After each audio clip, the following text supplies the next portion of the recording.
നമസ്കാരം. ഒരു മരണം അതുണ്ടാക്കിയ വിവാദങ്ങൾ അതിഭയാനകമാണ്. മനുഷ്യന്റെ ചിന്തകൾ ഏതൊക്കെ രീതിയിലാണ് പോകുന്നതെന്ന് നമ്മളെ കാണിച്ചു തരുന്ന ഒരു നേർക്കാഴ്ചയായിരുന്നു ശ്രീനിവാസന്റെ മരണം. സത്യത്തിൽ ആ മരണം നമ്മളെ ഏറെ, ഒരു മലയാളി എന്നല്ല, അദ്ദേഹത്തെ സ്നേഹിച്ച അന്യഭാഷാ നടന്മാർ വരെയും അദ്ദേഹത്തെ കുറിച്ച് ആലോചിച്ചതും അദ്ദേഹത്തെക്കുറിച്ച് പറഞ്ഞ കാര്യങ്ങളും നമ്മുടെയൊക്കെ ശ്രദ്ധയിൽപ്പെട്ടതാണ്. ഇതൊന്നുമില്ലെങ്കിൽ തന്നെ നമ്മുടെയൊക്കെ മനസ്സിലെ മഹാനായ ഒരു മനുഷ്യൻ, അല്ലേ? നല്ലൊരു അച്ഛൻ, നല്ലൊരു കഥാകാരൻ, തിരക്കഥാകൃത്ത് ഒക്കെയാണ് നമ്മുടെ ശ്രീയേട്ടൻ.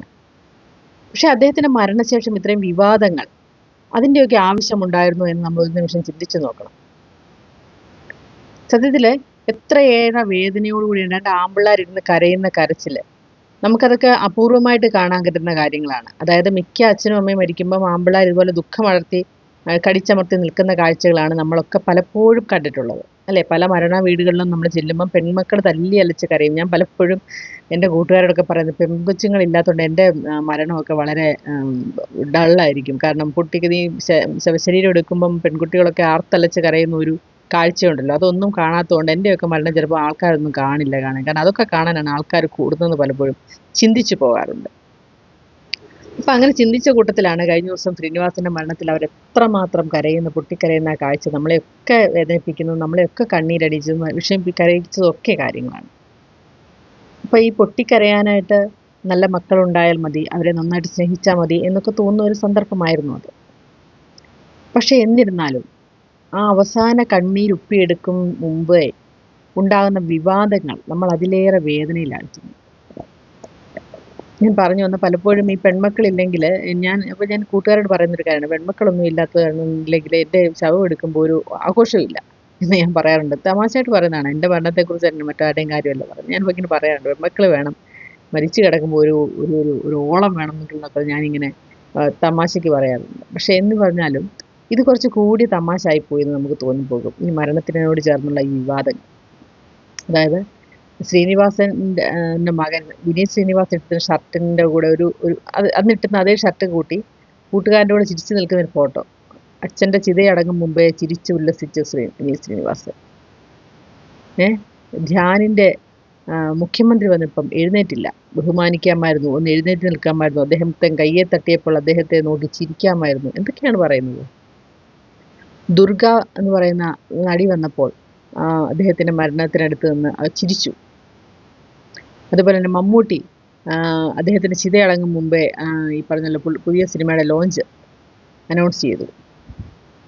അതേപോലെ തന്നെ മറ്റൊരു വലിയ വാർത്തയാണ്, പത്രങ്ങൾ എല്ലാവരുടെയും, മമ്മൂട്ടിയുടെയും മോഹൻലാലിൻ്റെയും ഒക്കെ പേരെഴുതി. പക്ഷേ അതിനകത്ത് നമ്മുടെ ദിലീപ് ഉണ്ടായിരുന്നു, ദിലീപിൻ്റെ പേര് എഴുതിയില്ല.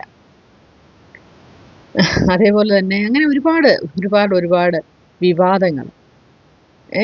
സത്യനന്ദിക്കാടൊക്കെ നിന്ന് കരയുന്ന കരച്ചിൽ കണ്ടാൽ നമുക്കൂടെ ചങ്ക് പറഞ്ഞു അതുപോലെയാണ് നമുക്ക് തോന്നുക, അല്ലേ?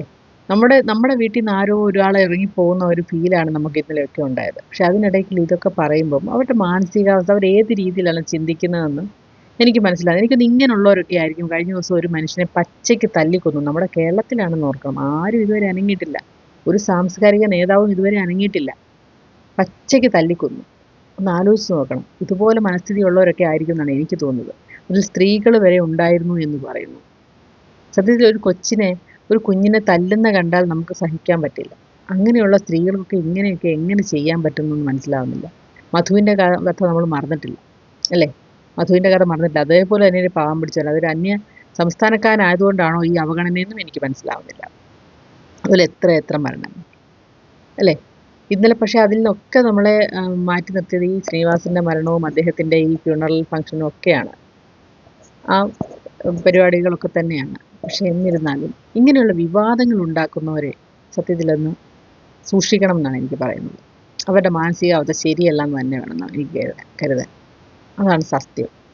പിന്നെ എനിക്ക് പറയാനുള്ള ഒരു കാര്യം, ഒരുപാട് ഈ സോഷ്യൽ മീഡിയക്കാരും ഒരുപാട് ആൾക്കാർ മൊബൈലായിട്ടും ഫോണായിട്ടും ചാനലുകാരതിൻ്റെ അപ്പുറം ഒന്ന് തലമാറ്റിത്താ ചേട്ടാ ഓരോരുത്തർ പറയുന്നത് നമുക്കൊന്ന് കേൾക്കാൻ പോലും പറ്റുന്നില്ല, അതുപോലെ ബഹളമാണ് ഉള്ളത്.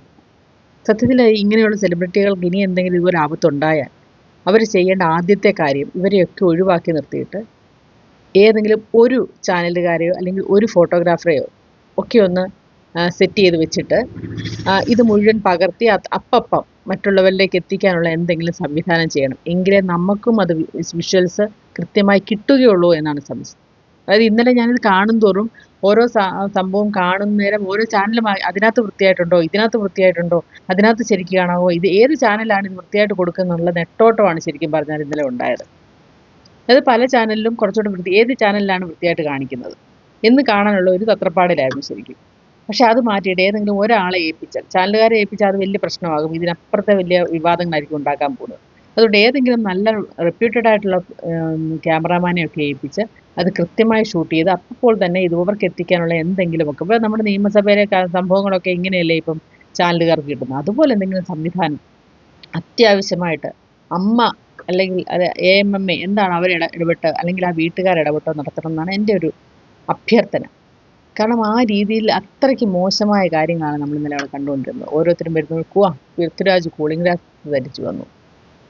എന്തൊരു ആക്ഷേപമാണ് അല്ലേ? അങ്ങനെ എത്രയോ പേര്, എത്ര ആക്ഷേപങ്ങൾ ഒരു മരണം സംബന്ധിച്ച്. അപ്പോൾ ഇതൊക്കെ ശരിക്കും മാറ്റി നിർത്തേണ്ട കാര്യങ്ങൾ തന്നെയാണ്. ഒരു സ്മരണ വീട്ടിൽ പാലിക്കേണ്ട നിയമം, മിനിമം ഒരു മര്യാദ കാണിക്കാൻ ഉള്ള അവസരം ഉണ്ടാവണം. അതായത് അവരെ ഈ ക്യാമറമാനെ കുറ്റം പറഞ്ഞിട്ട് കാര്യമില്ല. കൃത്യമായിട്ട് കിട്ടിയില്ലെങ്കിൽ ഇവർക്കും ഫോഴ്സ് ഉണ്ട് ഇത് കൃത്യമായിട്ട് കാണിക്കാത്തതിൻ്റെ പേരിലൊക്കെ. അപ്പോൾ അതൊക്കെ അവോയ്ഡ് ചെയ്തിട്ട് അതിന് വേണ്ടിയിട്ട് സംവിധാനം ആദ്യമേ നിങ്ങൾ ഉണ്ടാക്കിയിട്ട് വേണം മറ്റുള്ളവർക്ക് കൂടെ, അതായത് ഇവരെ ശരിക്കും പറഞ്ഞാൽ ഈ നമ്മുടെ ഈ സിനിമാ നടന്മാരെയൊക്കെ കാണാൻ കൂടിയുള്ളൊരു തള്ളാണ് അവിടെ ഉണ്ടായത്. ശരിക്കും പറഞ്ഞാൽ ഇങ്ങനെയൊക്കെയുള്ള മാറ്റി നിർത്തുക, ഒരു പരിധി വരെ മാറ്റി നിർത്തിയാൽ കുറേ ആൾക്കാർ അവിടുന്ന് ഒഴിയാനുള്ള സാധ്യതയുമുണ്ട്. കുറച്ച് ആൾക്കാർ വീഡിയോ എടുക്കാൻ പറ്റില്ല അല്ലേ, അതുകൊണ്ട് നമുക്ക് പോകണ്ട എന്ന് തീരുമാനിക്കുന്നവരും കാണും. അപ്പം അങ്ങനെ തന്നെ നമുക്കൊരു സ്വസ്ഥത അവിടെ അല്ലെങ്കിൽ കാണാൻ സാധിക്കും. ഇതിപ്പം ഓരോ നടീനടന്മാരും വരുന്ന അത് തത്സമയം എത്തിച്ച് നമുക്ക് റീച്ച് കൂട്ടാനുള്ളൊരു യുദ്ധം അല്ലെങ്കിൽ ഒരു മത്സരമാണ് നമ്മൾ ഇന്നലെ ഇവിടെ കണ്ടത്. ആ ഒരു മത്സരം ഒഴിവാക്കാൻ ഇത് വളരെയധികം സഹായിക്കുമെന്ന് എൻ്റെ ഒരു അഭ്യർത്ഥനയാണ്. അഭ്യർത്ഥനയാണത്, അല്ല വേറൊന്നുമല്ല. എനിക്ക് മനസ്സിലായത് അതാണ്. ഇന്നലെ ഒരു TV കണ്ടപ്പോൾ എനിക്ക് തോന്നിയാണ്, ഞാൻ ഓരോ ചാനലും മാറ്റി നോക്കുമായിരുന്നു ഏതിനകത്താണ് വ്യക്തമായിട്ട്, ഒന്നിനകത്തും വ്യക്തമായിട്ട് കാണാൻ എനിക്ക് സാധിച്ചില്ല. അറ്റവും മുറിയും മറ്റേ ഒക്കെ കാര്യങ്ങളൊക്കെയാണ് കാണിച്ചുകൊണ്ടിരുന്നത്.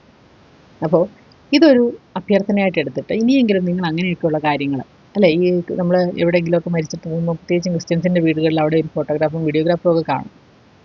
അത് പലപ്പോഴും അവർ ആരൊക്കെ വന്നു അന്നേരം അവർക്ക് മനസ്സിലാവില്ല. പിന്നെ അത് കാണാനും അല്ലെ അവരെ ഒരു അടുത്ത അതിൻ്റെ പണ്ടാണ്ട് ചടങ്ങുകളൊക്കെ ക്ഷണിക്കാനും വേണ്ടിയിട്ട് അവരത് ഉപയോഗിക്കുകയാണ് ചെയ്യുന്നത്. അല്ല നമുക്ക് ഇഷ്ടപ്പെട്ട ഒരാളുടെ മരണം കണ്ടുകൊണ്ടിരിക്കാനുള്ള ആഗ്രഹം കൊടുക്കുന്നതല്ല, പക്ഷേ എന്നാലും അന്ത്യനിമിഷങ്ങൾ പകർത്തിയെടുക്കുന്നത്. അപ്പോൾ അതുപോലെ ഒരു സംഭവമായിരിക്കണം ശരിക്കും ഞാൻ ഉണ്ടാവേണ്ടത്. ഇത് ഭയങ്കര മോശമായിപ്പോയി സത്യത്തിൽ, ഭയങ്കര മോശം തന്നെയായിപ്പോയി എന്നേ പറയാൻ പറ്റുള്ളൂ. കാരണം എനിക്ക് വേണ്ടപ്പെട്ട എൻ്റെ ഒരു സുഹൃത്തായിരുന്നു, എൻ്റെ ആങ്ങളോട് പഠിച്ച പയ്യനാണ്. അവൻ ആത്മഹത്യ ചെയ്തു. ആ സമയത്ത് എനിക്ക് അവിടെ എത്തിപ്പെട്ടപ്പം എനിക്ക് അവൻ്റെ വീട്ടുകാരിൽ ആരെയും അറിയാവുന്നവർ അവിടെ ആരുമില്ല. പക്ഷെ ഞാൻ അവിടെ നിന്ന് എനിക്ക് എത്ര പ്രിയപ്പെട്ടാണോ എൻ്റെ ആങ്ങൾ അതുപോലെ പ്രിയപ്പെട്ടവനായതുകൊണ്ട് തന്നെ എനിക്കെന്നെ സങ്കടം താങ്ങാൻ സാധിക്കാറ് ഞാനവിടെ നിന്ന് പൊട്ടിക്കരഞ്ഞു. പക്ഷെ ആ വീട്ടുകാരെല്ലാം അന്തിച്ച് നിൽക്കുകയാണ്, അവർക്കാർക്കും മനസ്സിലായില്ല ഞാൻ ആരാണ്. പക്ഷെ അവൻ്റെ കൂടെ പഠിച്ച എൻ്റെയും ബ്രദറിൻ്റെയും കൂടെ പഠിച്ച ഒരു പെൺകുട്ടി ഉണ്ടായിരുന്നു. അവളെ കാണിച്ചു കൊടുത്തു നിങ്ങളോട് പഠിച്ച. അപ്പോൾ അങ്ങനെ പറഞ്ഞു ഇതുപോലെ ആളാണെന്ന് പറഞ്ഞു. അപ്പോൾ അത് അങ്ങനെയൊക്കെയുള്ള കുറേ കാര്യങ്ങൾ ഇതിനകത്തുണ്ട്. നമുക്ക് പരിചയമില്ലാത്ത കുറേ ആൾക്കാർ വന്നിരിക്കുക, അവരൊക്കെ ആരാണെന്ന് മനസ്സിലാക്കാനും ഒക്കെ സാധിക്കുന്ന ഒരു സംഭവമാണിത്. പക്ഷേ ഇങ്ങനെ ഒരു കാര്യം അതിനകത്തുണ്ടെന്നുള്ള കാര്യം ആരും മറന്നു പോകരുത്. അപ്പോൾ നിങ്ങൾക്ക് ഇഷ്ടപ്പെട്ടാൽ ഞാൻ അതിന് ലൈക്കും ഷെയറിനും വേണ്ടിയിട്ടൊന്നും അല്ല ഈ വീഡിയോ ചെയ്തത്, എൻ്റെ അഭിപ്രായം ചെയ്തതേ ഉള്ളൂ. നിങ്ങൾക്ക് ഇഷ്ടപ്പെട്ടെങ്കിൽ സബ്സ്ക്രൈബ് ചെയ്യുക, ഇല്ലെങ്കിൽ വേണ്ട. പക്ഷേ എൻ്റെ അഭിപ്രായമാണ്, നിങ്ങളുടെ അഭിപ്രായം രേഖപ്പെടുത്താം. നിങ്ങൾ ഇതിൽ നിന്ന് എന്താണ് മനസ്സിലാക്കിയത്, നിങ്ങളുടെ അഭിപ്രായം എന്താണെന്ന് മാത്രം രേഖപ്പെടുത്തുക.